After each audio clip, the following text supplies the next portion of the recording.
Hidupin.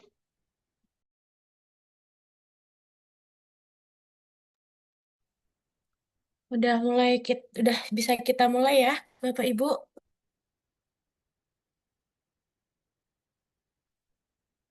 Silahkan dinyalakan kameranya biar saya bisa lihat ya.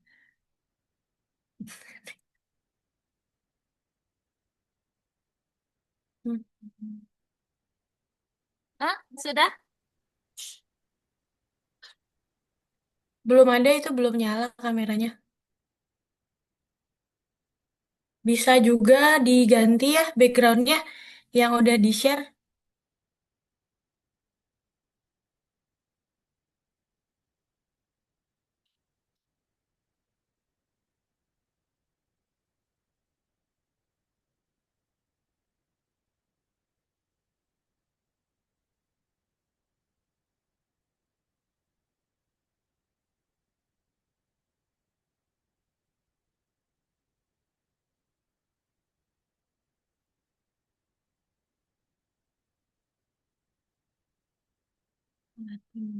Jam 45.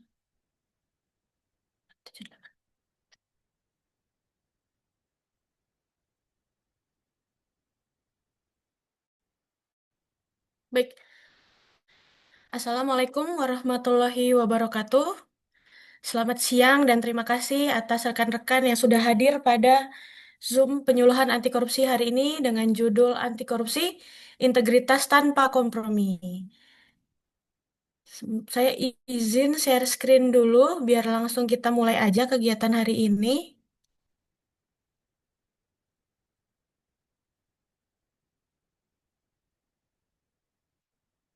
Hmm,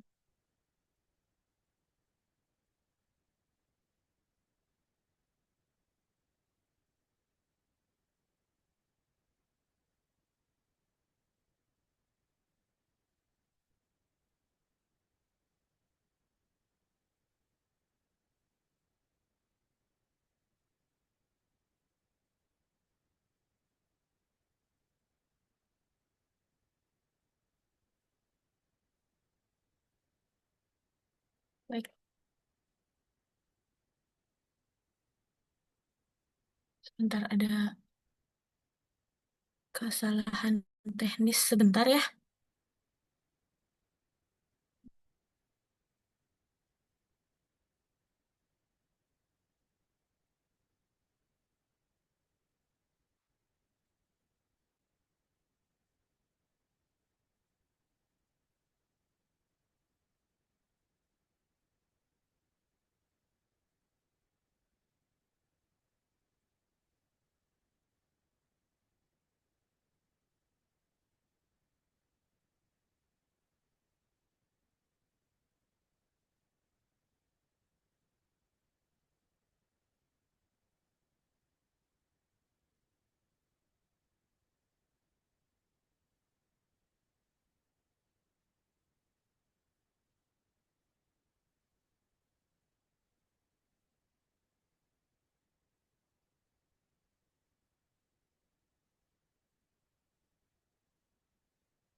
Kok enggak?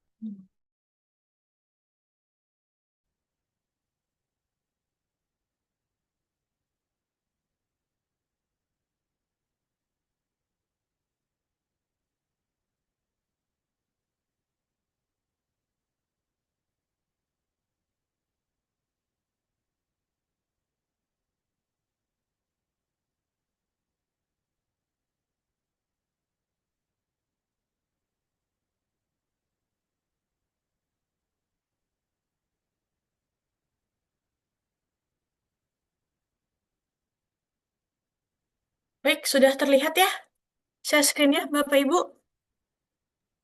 Sudah, Ibu. Baik. Assalamualaikum warahmatullahi wabarakatuh. Selamat siang dan salam sejahtera bagi kita semua. Izinkan saya membuka penyuluhan hari ini dengan sebuah pantun. jalan-jalan ke Bengkulu, di mana pantainya sepanjang provinsi. Selamat berjumpa, wahai kawanku. Saya Cut Dede, penyuluh anti korupsi. Nah, kita sebelum mulai perkenalan dulu. Saya sebagai narasumber hari ini. Nama saya adalah Cut Dede Juanita. Saya merupakan pengelola SDA pengelola SDA ahli pertama di BWS Sumatera 7 Bengkulu. Saya berasal dari Bengkulu, rumahnya di Bengkulu. Mungkin bisa berkenalan lebih lanjut dengan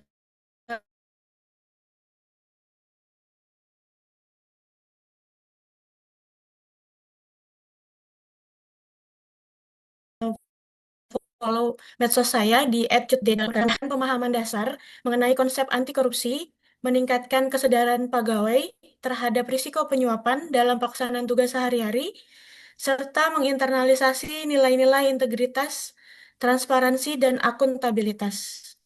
Hari ini saya akan membahas di 4 poin penting, yaitu adalah pengetahuan terkait anti korupsi, bahaya dan dampak korupsi, membangun semangat perlawanan terhadap korupsi, dan yang terakhir adalah membangun sikap anti korupsi.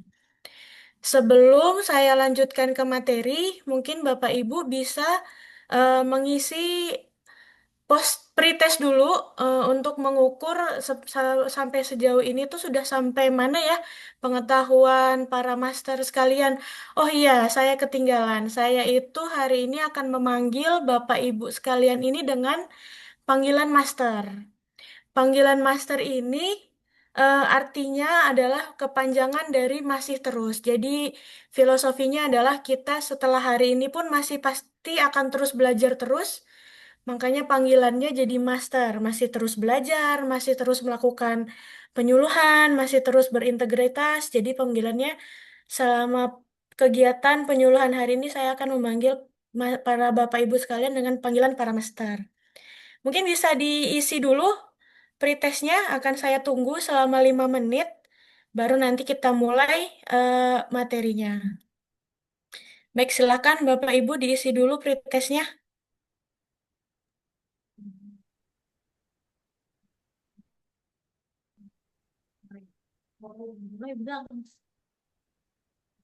Ini apa ini? Kalau ada kesulitan boleh disampaikan saja ya, Master semua.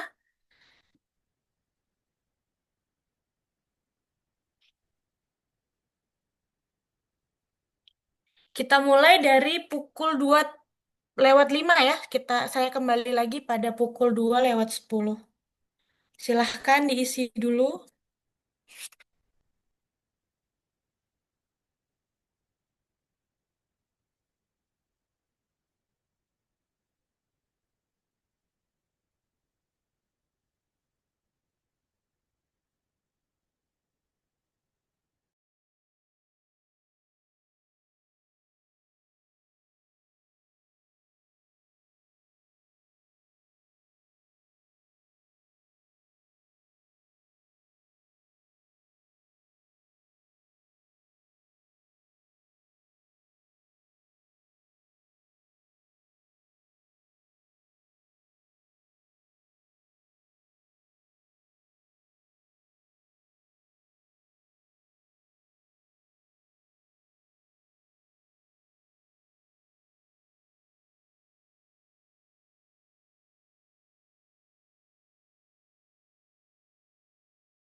Baik, sudah lewat ya, sudah 10 menit ya, para master. Kita lanjutkan ke materi saja. Untuk kegiatan hari ini akan saya buka dengan kuis. Sebelum masuk ke materi inti, kita main tebak gambar dulu. Nanti akan ada hadiahnya. Hadiahnya berupa gantungan kunci. Siapa saja yang bisa menjawab nanti silahkan. Kira-kira tiga gambar ini membentuk kata apa ya kira-kira para master? Silahkan, mungkin bisa ada yang mau mencoba jawab.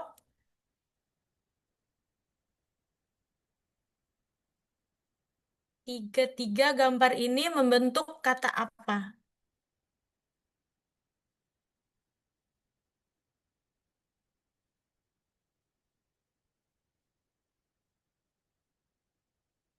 Ayo,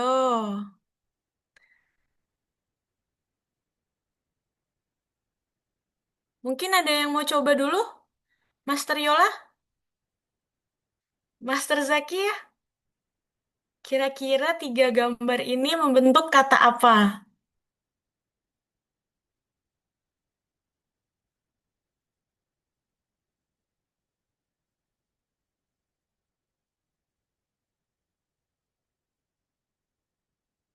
Ayo, masa nggak ada yang mau coba nih?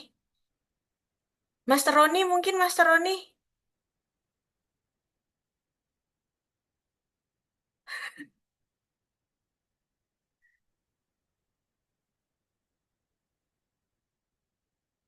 Baik, kalau belum ada yang mau coba, nih kita bahas satu-satu ya. Iya. Ini gambar yang pertama ini gambar core, ada grafik up dan angka tujuhnya C. Jadi tiga gambar ini adalah membentuk kata korupsi. Nah, ini adalah pertama yang kita akan bahas pada hari ini adalah tentang korupsi. Apa sih korupsi itu? Korupsi itu tuh kayak kejahatan luar biasa yang diberantas juga dengan cara yang harus luar biasa juga. Kenapa korupsi itu dianggap sebagai kejahatan yang luar biasa? Karena berdampak dampak korupsi ini tuh sampai ke titik paling kecil gitu ya, kayak masyarakat gitu. Sebenarnya korupsi ini ada kejahatan yang tertata dan terstruktur juga terencana. Siapapun bisa jadi korban korupsi. Nah, korupsi sendiri itu berasal dari bahasa Latin corruptio atau corruptus yang berarti merusak atau menghancurkan.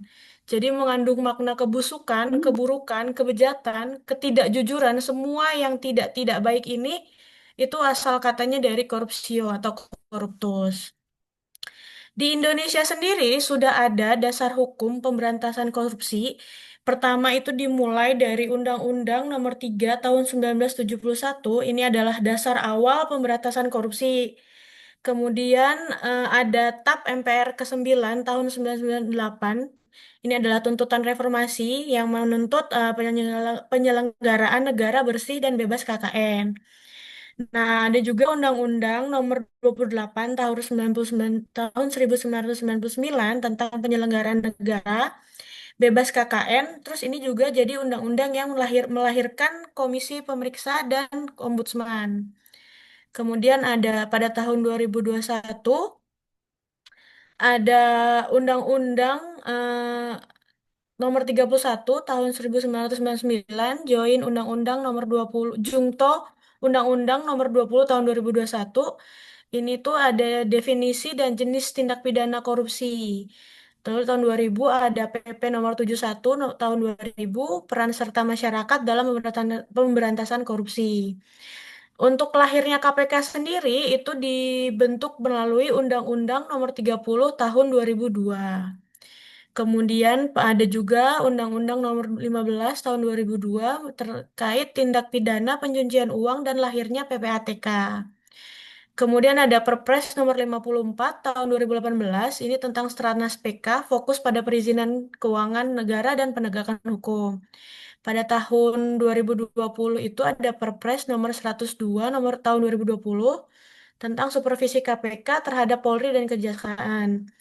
Kemudian untuk perguruan tinggi sendiri itu kita dari Permendikti ada Permenristek Dikti nomor 33 tahun 2019. Jadi pendidikan wajib anti korupsi ini udah jadi mata kuliah wajib di perguruan tinggi. Kemudian apa saja sih yang menyebabkan bahwa seseorang itu bisa korupsi? Nah, kita itu ada dua, ada faktor internal, terus yang ketiga, yang satunya lagi ada faktor eksternal. Untuk faktor internalnya sendiri itu memang ada sifat manusia yang serakah, tamak, rakus. Terus habis itu ada gaya hidup yang konsumtif gitu. Misalnya sudah masih PNS tapi gaya hidupnya misalnya brandnya barang yang mahal-mahal jadi gaya hidupnya konsumtif dengan gaji yang kecil ini dirasa kurang jadi melakukan korupsi. Kemudian dari moralnya sendiri sebagai manusia itu ada yang lemah jadi mungkin menjadi faktor penyebab korupsi. Kalau dari eksternalnya banyak faktor korupsi seperti dari aspek ekonomi, aspek hukum, aspek organisasi, aspek politik, dan aspek sosial. Kalau ekonomi ini memang dari keserakahan juga, rendahnya moral, terus juga ada sistem ekonomi monopolistik yang tidak transparan. Terus dari aspek hukum, banyak celah di peraturan, jadi memicu keberanian dari pelaku korupsi. Kalau dari aspek organisasi itu lingkungan organisasi tanpa teladan, jadi tidak ada role model dalam organisasi sehingga dirasa tidak ada yang mencontohkan yang benar atau tidak ada yang tidak mencontohkan tidak melakukan korupsi gitu. Kalau dari aspek politik itu dari money politics, balas jasa. Kalau misalnya sudah didukung suatu kepala daerah, jadi merasa ada harus balas budi gitu kepada pendukungnya, jadi akan melakukan korupsi. Kalau dari aspek sosial sendiri, kadang korupsi itu dipengaruhi oleh tekanan sosial, budaya, atau dari keluarga yang mendukung nepotisme. Kemudian ini salah satu juga teori yang menjelaskan bahwa kenapa sih bisa terjadi korupsi itu dari teori fraud triangle dari Donald Ed Tracy yang menjelaskan bahwa korupsi itu tuh ada tiga faktor. Pertama itu tekanan, pressure. Yang kedua itu kesempatan. Dan ketiga itu rasionalisasi. Tekanan itu bisa jadi muncul dari motif ekonomi atau sekedar persepsi bahwa seseorang tertekan. Jadi kayak misalnya dia ditekan oleh istrinya atau anaknya yang ingin barang-barang mahal. Jadi eh, kemudian pada saat bekerja itu ada kesempatan gitu, ada celah untuk melakukan korupsi. Kemudian rasionalisasi itu lebih ke justifikasi diri. Jadi ngerasa, oh saya udah kerja lama nih, jadi sebenarnya harusnya udah bisa nih gitu, udah boleh nih mengumpulkan uang-uang ini atau misalnya melakukan hal-hal seperti itu. Lalu kemudian dari Undang-Undang Nomor 31 tahun 2000 tahun 99 Junto Undang-Undang Nomor 20 Tahun 2001, tindak pidana korupsi itu dirumuskan ke dalam 30 jenis, tapi kemudian dikelompokkan lagi dari 30 itu menjadi 7 jenis tindak pidana korupsi. Yang pertama itu adalah kerugian keuangan negara, yang nomor dua adalah suap menyuap, ketiga itu penggelapan dalam jabatan, yang keempat pemerasan, yang kelima perbuatan curang, dan keenam benturan kepentingan dalam pengadaan, yang nomor tujuh adalah gratifikasi. Apa saja sih 30 jenis itu? Jadi itu ada di Undang-Undang 30 tahun 99 itu ada dua jenis, dua pasal terkait eh, dua delik keuangan negara. Setelah itu ada 12 delik suap menyuap, 5 delik penggelapan dalam jabatan, 3 delik perbuatan pemerasan, 6 delik perbuatan curang, satu delik perunturan kepentingan dalam pengadaan, dan satu delik gratifikasi. Totalnya ada 30 delik tindakan pidana korupsi. Kemudian kita melanjutkan ke perbedaan gratifikasi, suap, dan pemerasan. Gratifikasi itu sebenarnya pemberian dalam arti luas. Jadi bisa uang, barang, atau komisi, tiket perjalanan, fasilitas penginapan, atau fasilitas hiburan lainnya. Gratifikasi ini tidak ada beban kapan dikasihnya? Apakah di sebelum, apakah pada saat awal tahun atau misalnya Lebaran gitu. Kalau gratifikasi itu tidak ada kesepakatannya akan diberikan atau tidak akan diberikan. Berbeda dengan suap, kalau suap itu pemberian yang dilakukan dari korporasi atau pihak swasta berupa pemberian barang, uang, atau janji. Jadi kalau suap itu ada yang namanya kesepakatan. Jadi misalnya kalau misalnya perizinan ini Anda loloskan, saya akan memberikan uang sekian atau saya akan memberikan hadiah sekian atau berupa apa gitu. Kalau suap itu ada akadnya, walaupun kita nggak bisa bilang ini akad ya. Ada janji yang ada sesuatu kriteria yang untuk dijanjikan gitu. Kemudian ada juga yang namanya pemerasan. Jadi pegawai negeri atau pejabat negara itu memeras bisa vendor, bisa pemohon, bisa siapa saja untuk memberikan sesuatu, membayar atau menerima pembayaran dengan potongan atau mengerjakan sesuatu untuk dirinya. Bisa ini kayak untuk Apa ini? mengeluarkan sebuah Oh, surat ini dia penyuluhan. Apa? diperlukan maksudnya dengan Eh, pemerasan ini kayak misalnya dia untuk melaksanakan atau misalnya mengeluarkan sebuah surat izin atau misalnya sebuah dokumen itu dengan memaksa seseorang memberikan sesuatu seperti kalau misalnya kamu mau ini keluar 1 hari kamu harus bayar sekian ya. Nah, itu sebenarnya pemerasan. Jadi ada unsur paksaan dari pelakunya.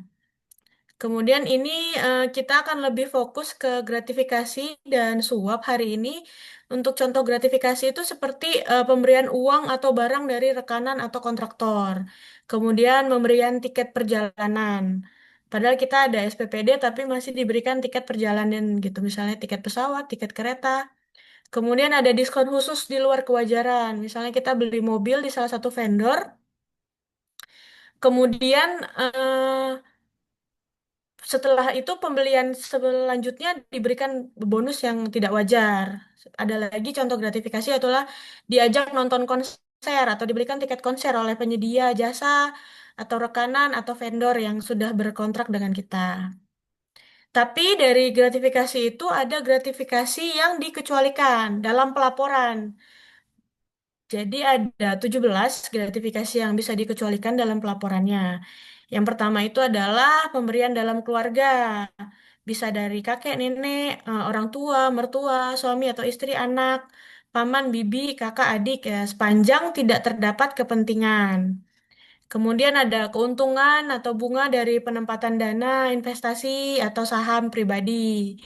Terus yang ketiga adalah manfaat bagi peserta koperasi. Terus yang keempat itu seminar kit, kalau misalnya ikut diklat, workshop, atau pelatihan, ya itu seperti rapat atau bimbingan teknis itu biasanya dikasih seminar kit dan itu bukan gratifikasi yang wajib dilaporkan. Kemudian ada hadiah yang tidak dalam bentuk uang atau alat tukar lainnya, yang dimaksudkan sebagai alat promosi atau sosialisasi. Terus kemudian ada hadiah apresiasi atau penghargaan dari kejuaraan, perlombaan atau kompetisi yang diikuti dengan biaya sendiri tidak terkait dengan kedinasan.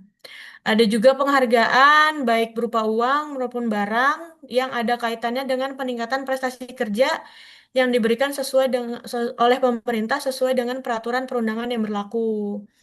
Kemudian ada hadiah langsung atau undian, diskon, rabat, voucher, point reward, souvenir yang berlaku umum dan tidak terkait kedinasan.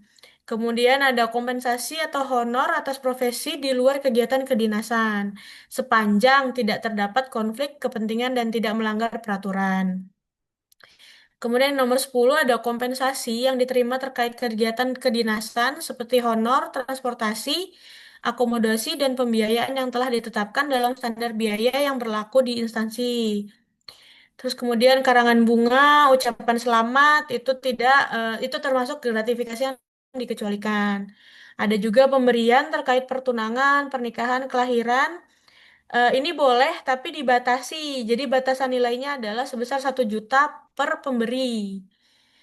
Kemudian ada pemberian terkait musibah. Jadi ini bisa uang duka ya dari rekan kerja atau misalnya dari atasan atau orang tua apa atau penyedia itu dibolehkan karena ada musibah misalnya keluarga kita ada yang meninggal. Biasanya tuh yang immediate family ya, orang tua, suami, istri, anak gitu. Kalau misalnya uang dukanya sudah di luar immediate family itu mungkin bisa jadi debatable gratifikasi yang dikecualikannya. Kemudian ada juga pemberian sesama rekan kerja dalam rangka pisah sambut, pensiun, mutasi, atau ulang tahun. Ini juga ada batasannya. Satu orang itu pemberian 300.000 per orang dengan total pemberian tidak melebihi 1 juta dalam 1 tahun. Kemudian ada pemberian sesama rekan kerja yang tidak dalam bentuk uang atau alat tukar lainnya dan tidak terkait kedinasan paling banyak senilai 200.000. Jadi ini pemberiannya bukan uang, tapi mungkin barang atau souvenir, tapi tidak boleh lebih dari 200.000 per orang dengan total pemberian tidak melebihi 1 juta dalam 1 tahun dari pemberi yang sama. Kemudian ada pemberian berupa hidangan atau sajian yang umum yang berlaku umum. Dan terakhir ada pemberian cenderamata atau plakat kepada instansi dalam rangka kehubungan kedinasan baik dalam negeri maupun luar negeri sepanjang tidak diberikan untuk individu, pegawai negeri atau penyelenggara negara. Jadi kalau diberikan plakat atau cenderamata itu harus atas nama instansi. Nah, gratifikasi itu sebenarnya wajib ditolak kalau selain yang dikecualikan tadi. Namun, jika dalam kondisi gratifikasi tidak dapat ditolak, jadi melakukan pelaporan itu wajib dilakukan oleh pegawai dan penyelenggara negara. Kepada siapa dilaporkannya? Bisa ke KPK, bisa ke UPG Kementerian, atau ke UPG unit organisasi. Kalau ke KPK itu bisa ke Gol KPK online pelaporannya. Kalau ke UPG Kementerian itu di Kementerian PU sendiri, UPG Kementerian UPG itu adalah eh, unit pengendalian gratifikasi. Kalau untuk tingkat kementerian ya UPG-nya adalah Itjen. Untuk tingkat unit organisasi itu ada di Direktorat KI. Jadi kalau kita yang dari Balai Wilayah Sungai itu biasanya lapornya ke KI dulu. Kalau misalnya tidak mau lapor ke KPK.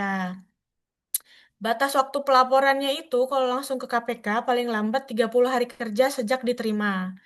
Kalau melalui UPG, kita lapor dulu ke UPG unit organisasi. Kalau dari Ditjen SDA itu ada di Direktorat KI.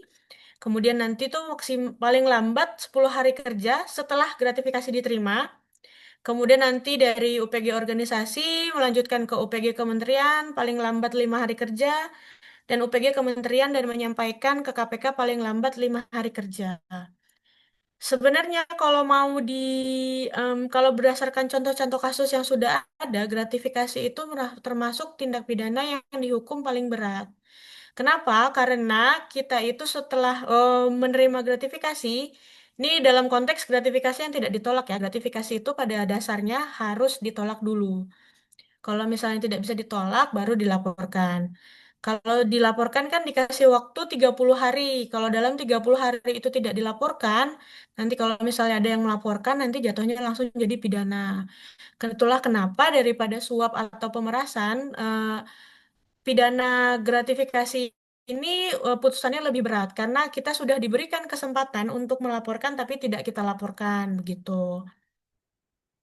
Nah, sebelum kita lanjut, kita main tebak gambar lagi. Kira-kira tiga tiga gambar ini menunjukkan apa kira-kira?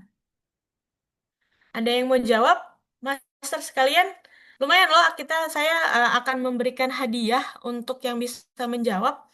Itu berupa gantungan kunci sih, tapi ya lumayan ini karena di dalam gantungan kunci ini ada tulisan berani jujur itu hebat sebagai pengingat kita. Ada yang mau jawab? Wah ini ada tiga yang sudah jawab ini, tapi nggak mau open mic ya. Pak Master Alvin, Master Ida, dan Master Yoza. Benar ya, ini adalah tiga gambar ini membentuk sebuah kata yaitu jeng jeng jeng jeng gratifikasi. Jadi eh, sesuai dengan materi kita tadi, ini adalah kuisnya. Nanti saya kirimkan ya, Master Ida, itunya gantungan kuncinya. Terima kasih sudah berpartisipasi. Kita lanjut lagi. Nah, dari yang tadi sudah dijelaskan apa saja itu tindak pidana korupsi, ini adalah yang paling menyedihkan, yaitulah bahaya dan dampak korupsi. Jadi dari sekian banyak dampak korupsi yang mau saya sampaikan adalah satu itu dampak korupsi di bidang ekonomi. Jadi kalau misalnya terus dilakukan korupsi itu kan itu memperlambat pertumbuhan ekonomi, jadi menurunkan investasi, terus meningkatkan biaya transaksi. Jadi memperparah kemiskinan. Kemudian ini yang kedua, saya mungkin ada kesalahan ya. Harusnya dampak korupsi di bidang kesehatan. Korupsi itu memperburuk pelayanan kesehatan dengan minimnya peralatan, obat, dan akses, sehingga langsung mengancam keselamatan jiwa masyarakat. Kemudian dampak yang paling dekat nih dengan kita sebagai Kementerian PU adalah dampak korupsi di bidang pembangunan. Korupsi dalam proyek pembangunan ini menurunkan kualitas infrastruktur, membuatnya cepat rusak, membahayakan publik, dan membuka peluang korupsi berulang. Kemudian, kalau sudah tahu bahaya dan dampaknya, kita akan melanjutkan ke strategi pemberantasan korupsi. Jadi, dari KPK itu ada namanya Trisula Pemberantasan Korupsi. Tapi Trisula Pemberantasan Korupsi ini juga harus didukung dengan peran masyarakat. Jadi ada Trisula, artinya ada tiga sula, tiga cara untuk memberantas korupsi. Yang pertama adalah sula penindakan. Ini yang paling sering kita dengar di berita-berita. Jadi KPK menindak koruptor melalui mekanisme aduan masyarakat atau penyidikan, penuntutan hingga eksekusi vonis pengadilan. Jadi ini yang paling berat gitu ya. Misalnya kayak langsung yang bisa melakukannya itu cuma KPK atau misalnya APH lain seperti kejaksaan. Kemudian ada sula pencegahan, KPK memperbaiki sistem yang rawan korupsi dengan kajian, rekomendasi, transparansi layanan publik, serta pengawasan LKPN dan gratifikasi. Pencegahan ini juga bisa dilakukan dengan sosialisasi yang dilakukan oleh KPK. Terus mungkin kalau di kita yang paling dekat adalah melaksanakan WBK dan WBBM. Kemudian ada sulap pendidikan. KPK mengedukasi masyarakat dari anak-anak hingga perguruan tinggi untuk menanamkan nilai anti korupsi dan membangun budaya integritas. Kemudian tiga trisula ini didukung oleh peran masyarakat. Jadi KPK itu tidak bisa melaksanakan pemberantasan korupsi sendiri, perlu didukung dari kita yang termasuk masyarakat. Apa sih peran kita itu? Jadi kita bisa berpartisipasi aktif dengan menjadi penyuluh gitu kan kalau paling tidak dengan menegakkan integritas pada diri sendiri. Nah, jadi kita masuk ke materi selanjutnya adalah apa arti integritas menurut Anda? Ada yang mau coba menyampaikan pendapat tentang integritas? Baik, kita langsung saja ya. Integritas itu adalah ada dua arti integritas menurut yang pertama adalah menurut KBBI Kamus Besar Bahasa Indonesia. Integritas itu artinya mutu, sifat atau keadaan yang menunjukkan kesatuan yang utuh hingga memiliki potensi dan kemampuan yang memancarkan kewibawaan atau kejujuran.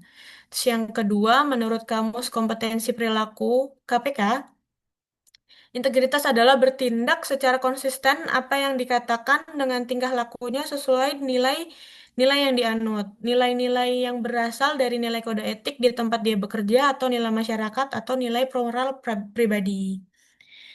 Integritas ini didukung dengan 9 nilai anti korupsi.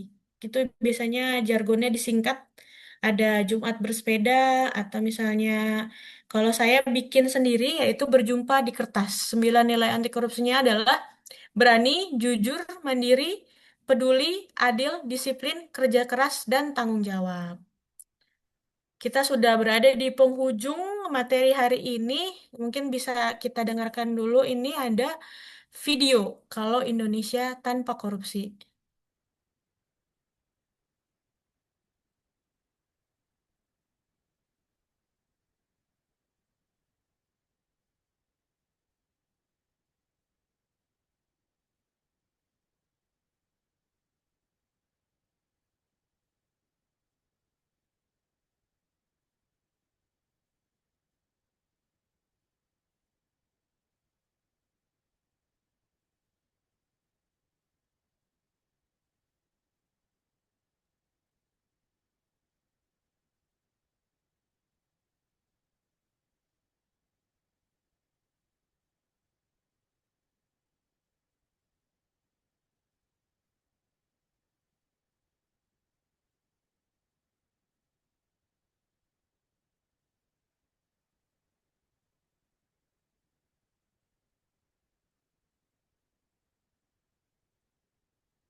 Baik, kita lanjut lagi. Materinya sudah selesai hari ini. Silahkan master-master sekalian bisa isi post-testnya. Post-testnya sama seperti pre-testnya tadi, tapi kan sudah diberikan pengetahuan melalui materi ini. Saya berikan waktu 5 menit. Kita kembali lagi pada pukul 2.41 ya. Silahkan master sekalian.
Baik, sudah pukul 2 lewat 41 menit.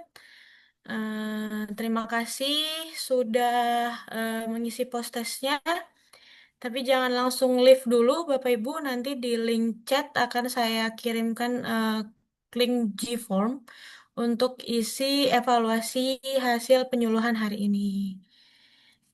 Baik, saya tutup eh, penyuluhan hari ini. Izinkan saya berpantun dulu sebelum menutup. Lemari kaca di dalam ruangan, menata pakaian rapi-rapi. Marilah kita bergandengan tangan bersama menyuarakan anti korupsi. Terima kasih atas perhatian dan partisipasinya, master-master sekalian. Assalamualaikum warahmatullahi wabarakatuh. Kita foto bersama dulu ya.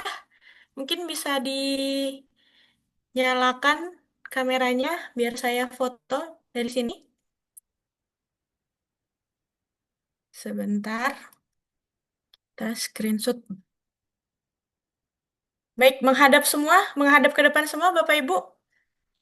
Oh, bahkan Bapak Ibu lagi. Master-master, master-master sekalian.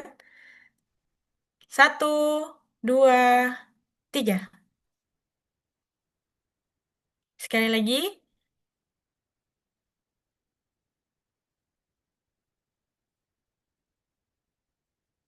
Satu, dua, tiga.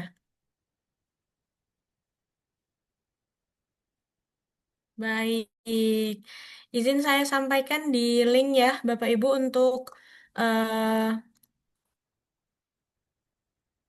evaluasi penyuluhan hari ini. Tolong diisi karena ini eh, menjadi nanti mungkin jadi masukan untuk saya untuk penyuluhan-penyuluhan selanjutnya. Assalamualaikum warahmatullahi wabarakatuh. Jangan live dulu sebentar, sebentar saja saya minta waktunya.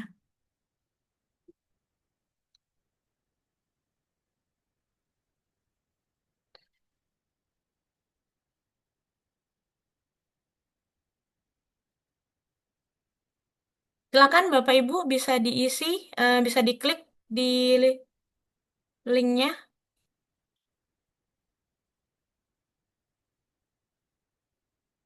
Mungkin kita stop dulu recordingnya ya.